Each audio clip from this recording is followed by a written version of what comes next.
Evo, po struci sam stručni specijalista, inženjer zaštite okoliša. Radeći jednu od naših radionica o odvajanju elektronskog otpada, uvidjeli smo problem da naši građani apsolutno, nažalost, poražavajuće za nas, nemaju nikakve ideje o odvajanju otpada. U suradnji sa Čistoćom i gospodinom Delićom došli smo na ideju, što je ujedno i obveza od strane Čistoće, da vrši edukaciju naših građana o odvajanju otpada. Pokrenuli smo jedan projekt, krećemo već u srijedu u 6 sati u Gradskom kotaru Bol, pozivamo sve da dođu na tu edukaciju gdje ćemo vidjeti na koji način pravilno odvajati otpad na kućnom pragu. Kako je to zamišljeno? Pa evo, dakle, kao što je gospodin Herceg rekao, ovo je jedna od obveza koje su propisane zakonom, dakle, ta edukacija građana je jedna od nizu aktivnosti, pored ovih svih nabavki kompletne opreme, tehnike, postavljanja zelenih otoka, izgradnje budućih sortirnica, podjele spremnika za odvojeno prikupljanje, dakle, evo, jedna od tih obveza je edukacija i evo, prikupljajući ponude od strane ovih udruga koje provode edukacije, našli smo, evo, zajednički jezik, dakle, kao najpovoljniju ponudu gospodina Hercega. I evo, u proteklom periodu smo napravili jedan iskorak u smislu izgleda tih edukacija, što su one najvažniji probleme, u kom smjeru najvažnije isticati građanima nekakve aktivnosti i njihove buduće aktivnosti i u smislu dovoljnog prikupljanja otpada.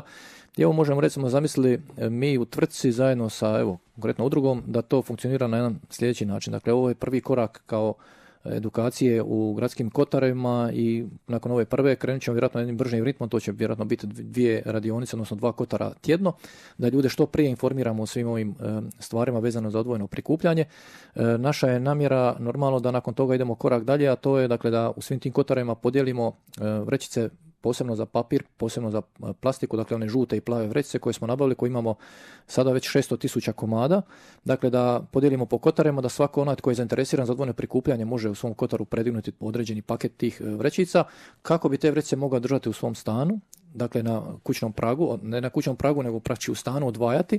Kada te vrećice napuni sa papirom i sa plastikom, da ih može odnijeti dakle do zelenog otoka koji bi trebao biti u blizini njegovog stambenog objekta. Dakle, taj zeleni otok je ta treća faza u tom cjelokupnom sustavu i upravo evo zadnjih mjeseci ste i vidjeli u medijima da su ti zeleni otoci dosta aktualni. Moram reći da u ovom trenutku u gradu Splitu imamo već sada 100-tinjak, dakle, postavljenih, a po planu gospodarenja otpadom treba i biti 360.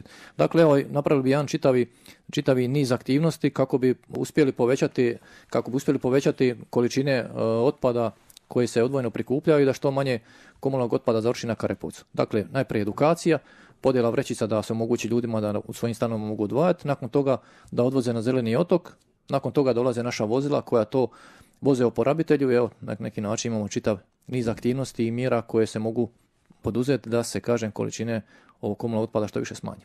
Na koji način će se provoditi edukacija? Način je sljedeći, dakle, prezentirat ćemo jednu prezentaciju već koju smo pripremili sa Ministarstvom zaštite okoliša i energetike. Od njih smo također dobili dozvolu za izvođenje tih edukacija.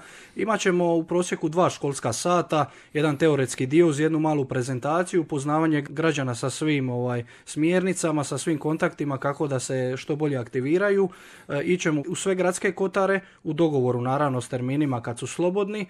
Svaki od naših građana će dobiti jednu tu platnenu vrećicu, jednu malu recikliranu kemijsku, jedan letak, da ih potaknemo da što prije krenu sa odvajanjem otpada, jer usudio bi se reći da smo došli do samog jednog trena kad jednostavno moramo krenuti. Idemo odvajati, idemo postati najbolji u tome što se kaže. Jel?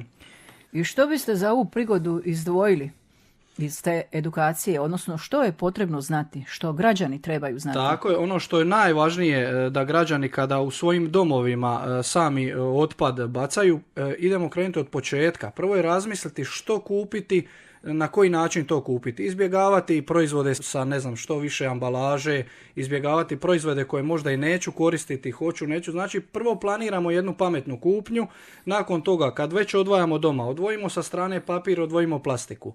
I onda ih bacimo, papir u plavi kontejner, plastiku u žutu, staklo u zelenu. Samim tim prvim činom osjećat ćemo se bolje, činit ćemo bolje za naš grad i svi skupa ćemo biti zadovoljniji i naprednije društvo.